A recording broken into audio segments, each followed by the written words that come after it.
Season 2 of Overwatch just dropped and it's almost as underwhelming as the first. Ramattra is fun but he feels too weak. You really need to put specific characters around him to help him shine. On paper he seems way too good to be true, but he is getting countered by his current numbers. For example, he doesn't even have the capability to suck down fly champs as high as you would expect, almost making that quote-unquote counter useless. That means that this hyper-aggressive bird can just fly around and turn your team into New York in September 2001. To further continue the disappointment, his main attack is probably the hardest thing to hit headshots on. No matter where you are, it's just a body shot simulator. Want to take your robot multivitamins and get big and strong? Well, congrats, you just transformed into Chris Brown. Not because you're big and black, but because you like punching things. Isn't it ironic that Ramattra is supposed to be able to punch through shield, yet he can't do it to Zarya? His crown jewel, his ultimate, is so easy to run away from. It feels like every time you ult the whole enemy team just disconnects from the game. Like seriously, why is Ramattra so slow? As a tempo tank, it makes no sense because you switching back and forth has no effect unless they are in your face. It feels like Ramattra is the slowest moving thing. His shielding ability is okay at best because even though it is good hit point, it lasts less than you in bed.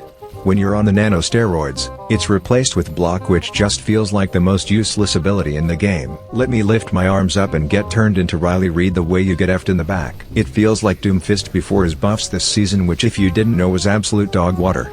He was quite literally the worst tank, and now it's time for a Ramattra. The fact of the matter is, Ramattra will never be your first choice when it comes to something. Want to play poke heavy? Play Sigma. Want to shield? Play Reinhardt. Want to disrupt the enemy team? Devu or Winston. Especially in the higher ranks, in a tank versus tank matchup, one of the most popular tanks, Roadhog, really messes with Ramattra and causes a lot of issues, so it's not like he is even a viable meta pick currently. Ramattra is weaker than a newborn and is slower than my grandma, who is literally in the ground. RIP Granny. Without someone like Lucio or an ulting Kiriko, you feel like you can even keep up with the game, which isn't what a tempo tank should be.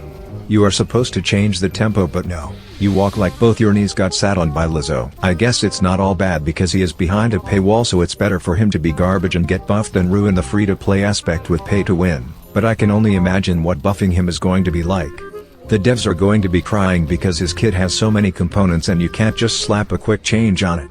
Make one thing too strong and suddenly Ramattra is broken. If you really want him to be a shape-shifting tank, make one side strong and another side relatively weak.